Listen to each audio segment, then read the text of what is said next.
systems go. Clear for liftoff.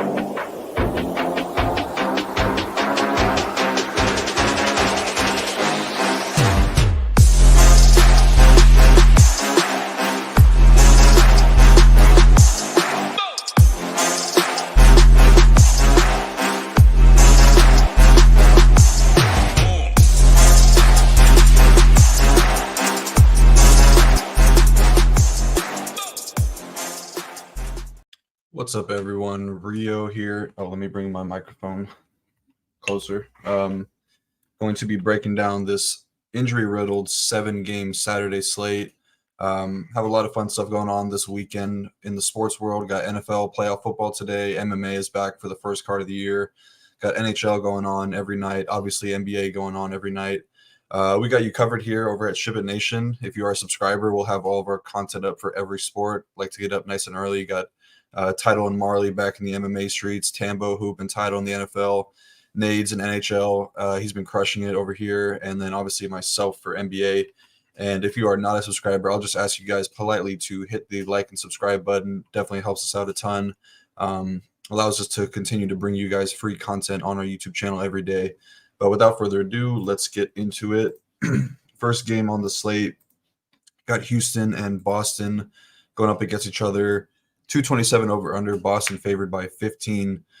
Kind of want to make this slate a little bit easier. There's a ton of injury stuff in the later games, so I don't really want to lock myself into too many spots early. So this game is kind of looking like a fade for me. Obviously, Boston favored by double digits. Really good chance this one blows out. Rockets on the back end of a back-to-back as well. They'll be getting Dylan Brooks back tonight, which should definitely help up their defense. But yeah, these are just two top defenses, two slow-paced teams.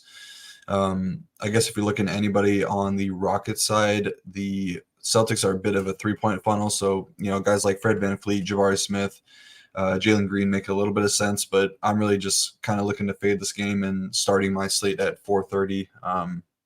That's kind of how I'm going to be handling it. But yeah, so I'll just make it easier. Let's go to the next game on the slate, Washington versus Atlanta, 250.5 over under with Atlanta favored by 8.5.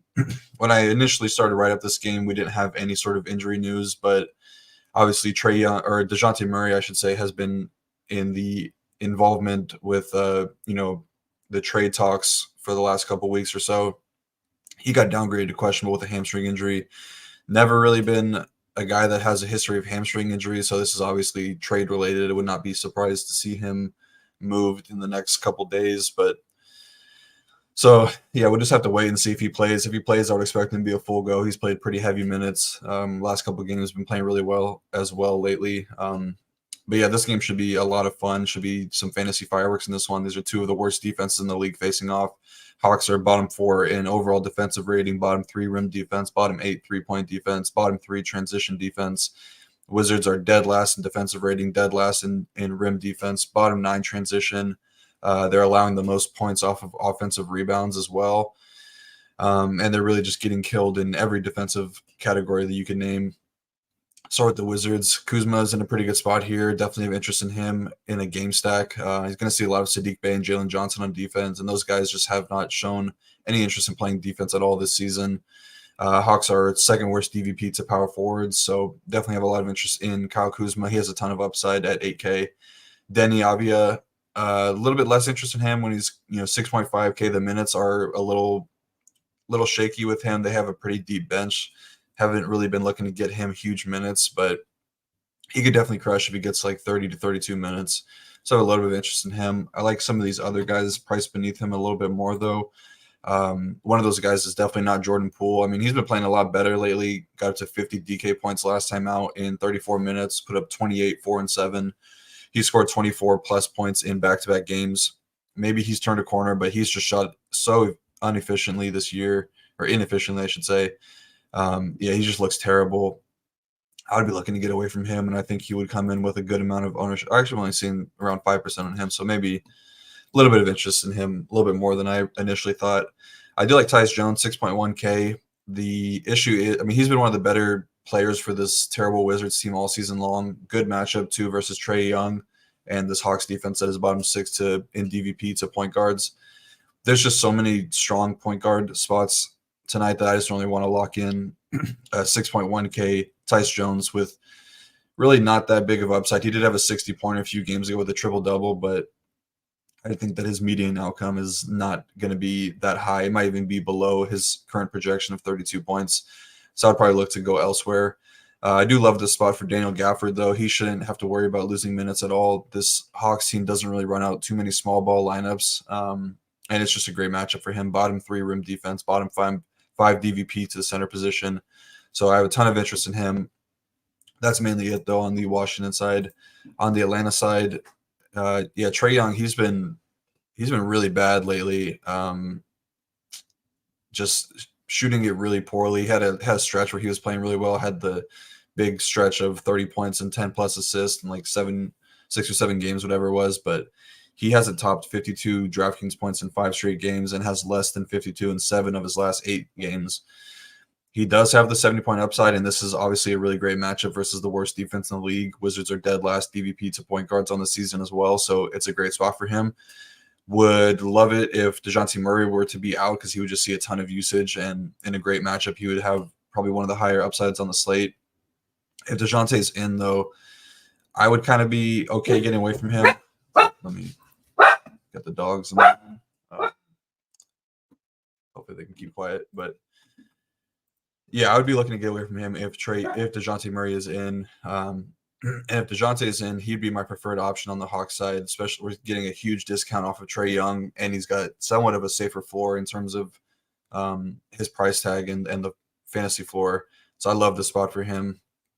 He smashed in a similar matchup versus the Pacers last night, got up to almost 50 DK points, so definitely a good spot for him if he plays. I love the spot for Jalen Johnson here as well. Should be able to bounce back here. I think that the field may be a little bit scared off of the 7.4K price tag, but I definitely am not. These are the type of matchups that I love to play Jalen Johnson in. Up-tempo, transition type scoring, and that's exactly where Jalen Johnson thrives. On top of that, he's been adding a little bit more playmaking to his games, got multiple games of 3 to 4 assists, and even has a 7 assist game 2 games ago. So really good spot for him versus a terrible rim defense. So I definitely like Jalen Johnson. Not really looking at Bogdanovich unless DeJounte Murray is out. If Murray is out, definitely have interest in him.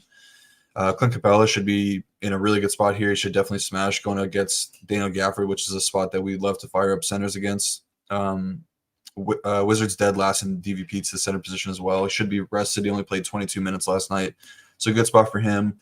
A little bit of interest in Sadiq Bey as well. Been playing pretty heavy minutes. 2 of his last 3 games gone above 37 minutes, so he's in a pretty solid spot here as well.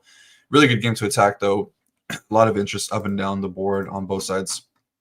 Next game, got the New York Knicks taking on the Memphis Grizzlies with the Knicks favored by 8. A lot of injury news in this game as well. Starting on the Knicks side, we got Jalen Brunson listed questionable. If he were to miss, then Miles McBride would probably start, and he would be a really solid value option. Almost been priced 3.3K. Been shooting the ball really well lately, and it's a good matchup for 3-point shooters against this Grizzlies team. Obviously, that would give guys like Julius Randle and DiVincenzo, Hartenstein, OG Anunoby, they would all see a bigger usage bump, but there's just not that big enough of a sample size this season to really know who's going to benefit the most, so kind of just speculating.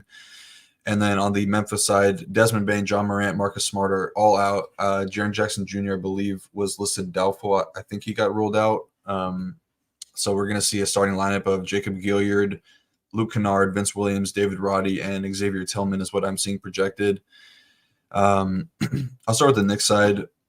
Yeah, Julius Randle is in a great spot here. The Grizzlies are, they lost one of their best rim defenders, Jaren Jackson Jr. They waived Bismack Biyombo. So they've kind of been more vulnerable to interior scoring lately.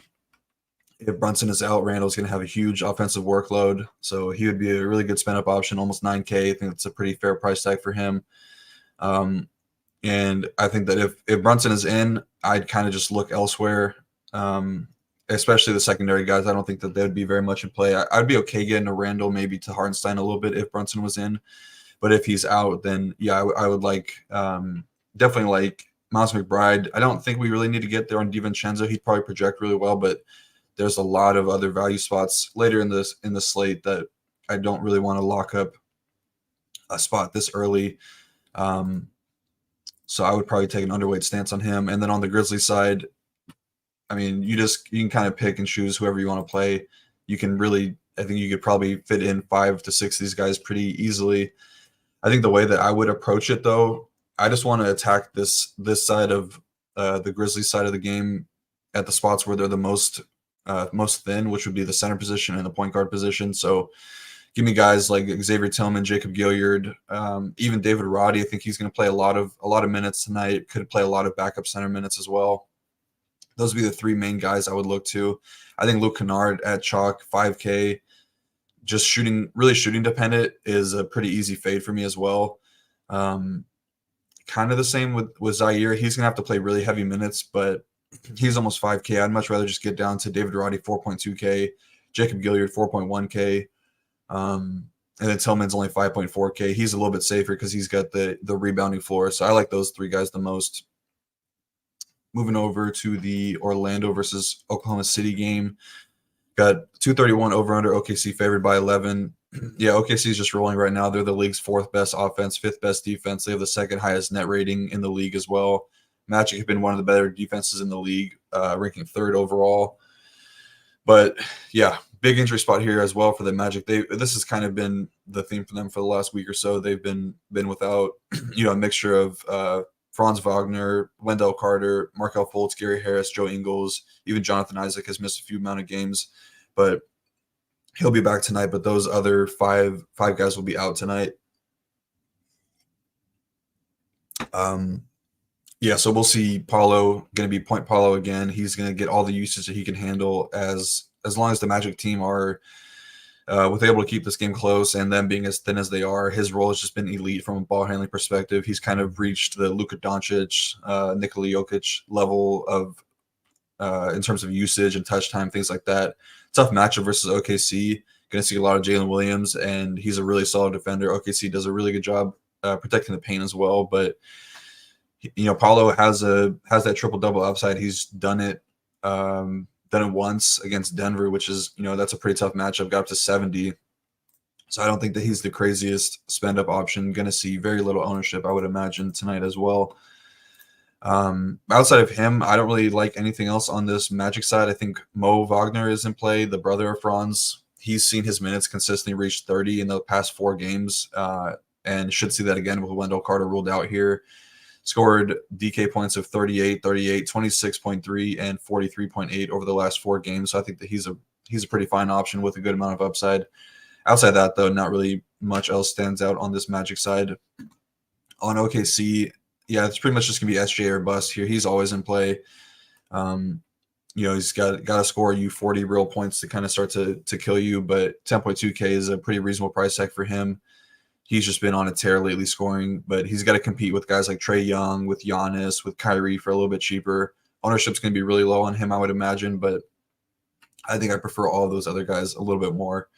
That's pretty much it for this game. Next one, Golden State Warriors taking on the Milwaukee Bucks. 246 over under, Milwaukee favored by 10.5. Warriors going to be thin here as well. Theme of the slate, they're going to be without Steph Curry, who's out for rest purposes, already missing Draymond Green, CP3, Moses Moody, and Gary Payton. Bucks are going to come to this game full strength.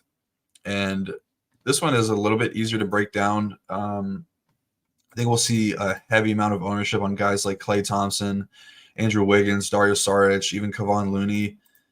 And I think this could be a pretty good spot to fade those guys. I mean, with just such a big spread, I would imagine them coming off a back-to-back, that the older guys would be the first ones to be limited if this game were to be blowout as all.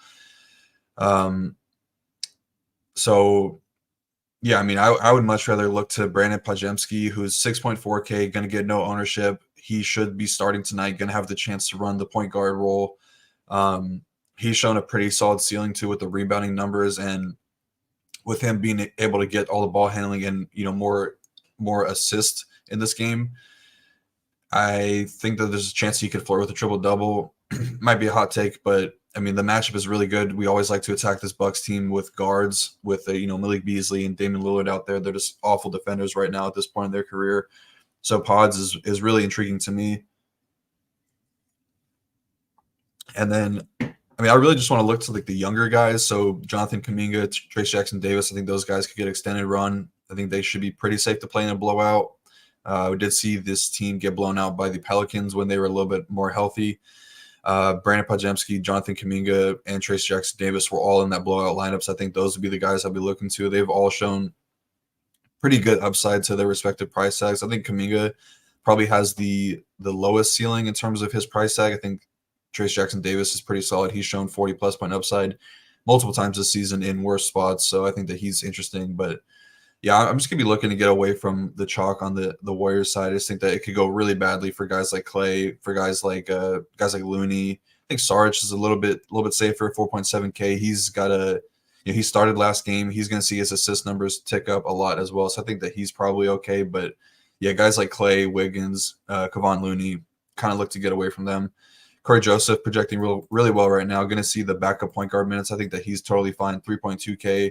But if Jalen Brunson were to be ruled out, then I would much rather prefer Miles McBride, who should be starting, and same price tag. I think he's got better upside and a better matchup as well. And on the Milwaukee side, yeah, Giannis is the best spend up tonight. Top spend, we should be able to get to him really easily, and ownership is going to flow. But yeah, this is a great spot for him. Not going to overthink it. I think he's the top spend on the slate.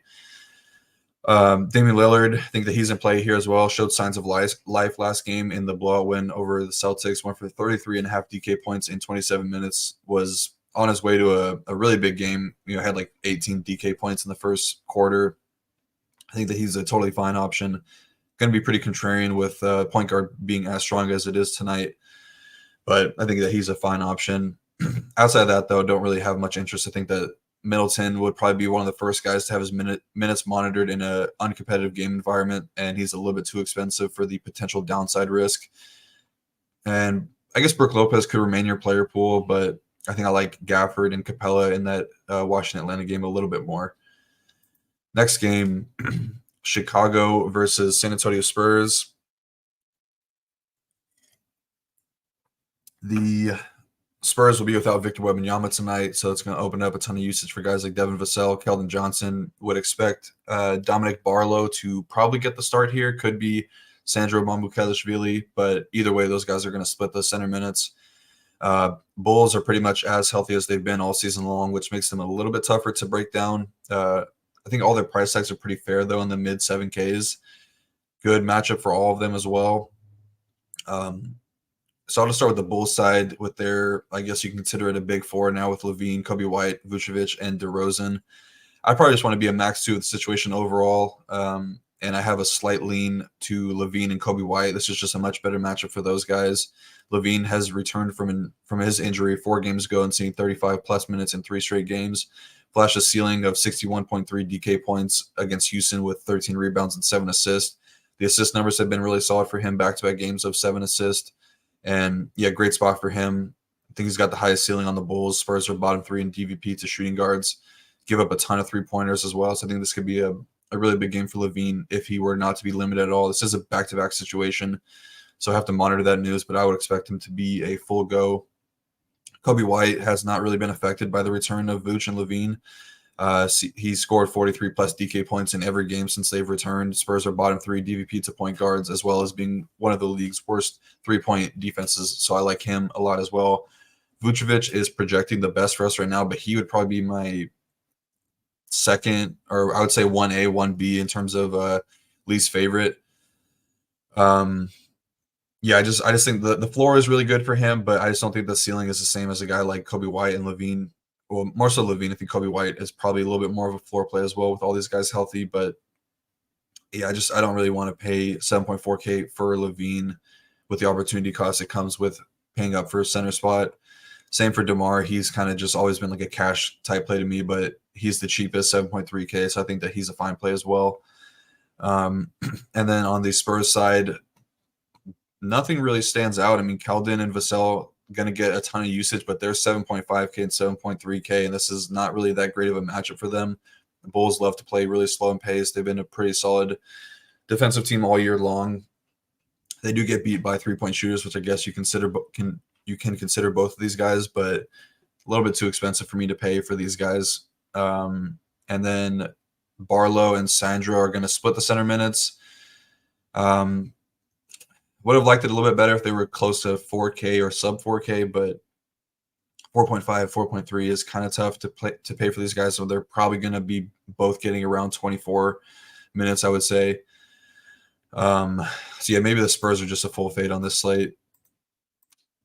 Last game of the night, New Orleans Pelicans taking on the Dallas Mavericks. 229 over-under with Dallas favored by 4. Another big spot with injury news. We know that Luka is going to be out here, so it's going to be the Kyrie Irving and Tim Hardaway show again. You got Josh Green listed questionable. Maxi Kleber and Grant Williams are probable. On the Pelican side, Zion has already been ruled out, and you have all of – let's make sure we haven't gotten any more news on that. Yeah, we have all of Brandon Ingram, CJ McCollum, and Trey Murphy listed questionable. Don't really know how it's going to go, but I would probably expect 2 of them to sit, with Ingram and CJ being the most likely. So it's kind of really tough to break down because we just don't really know what's going to happen with them. But I would say if Zion were to miss and Ingram is in, then he would probably be the priority on the Pelican side. He sees the biggest usage and assist percentage bump at 33% on both of those numbers. He averages 45 DK points per 36 minutes as well. And the Mavericks have fallen to bottom 2 in DVP to shooting guards this season. So I think he would be my favorite from an upside perspective. Almost 9K, which is pretty tough to pay, and he has not really been playing that well lately. But it's a good matchup for him. I think CJ would be a little bit less of a priority if Zion were to be out and Ingram were to be in. But if Ingram is out and Zion is out and CJ is in, then he is definitely in play. He sees a 31% usage rate and 54 DK points per 36 minutes. So he would be a really solid play at 8.1K. I think if all 3 are out and Trey Murphy is in, then he's a great play. If all 4 are out, then you're looking to, Herb Jones, Larry Nance Jr., Najee Marshall, Dyson Daniels, Jose Alvarado. I think Jordan Hawkins would actually be pretty interesting tonight, just for the fact that they will be without pretty much all of their main scorers, and we've seen earlier this year that Hawkins is not afraid to shoot it. He's going to chuck it when he's out there, and he's only 3.8K. I think he's got a good amount of upside if all those guys were to be ruled out. Yeah, just tough to break down, though. We'll definitely break it down more in the Discord as we get information. And on the Mavericks side, yeah, Kyrie Irving, probably the top spend option tonight. Him and Giannis going to be in most of my lineups. I will not make the same mistake of fading him like I did the other night.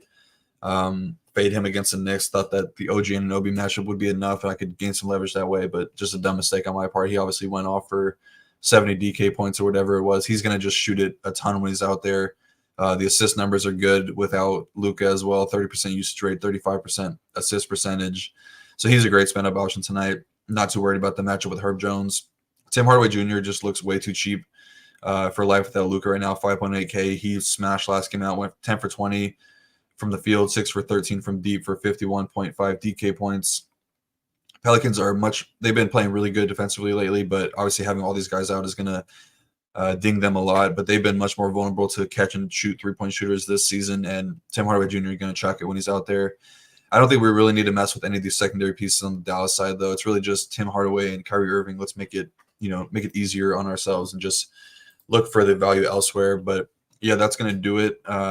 Got through this one pretty quickly, surprisingly. But yeah, good luck tonight, everybody. Good luck on the weekend if you're playing MMA, if you're playing NFL. Going to be a good weekend over here at SHIPIT Nation.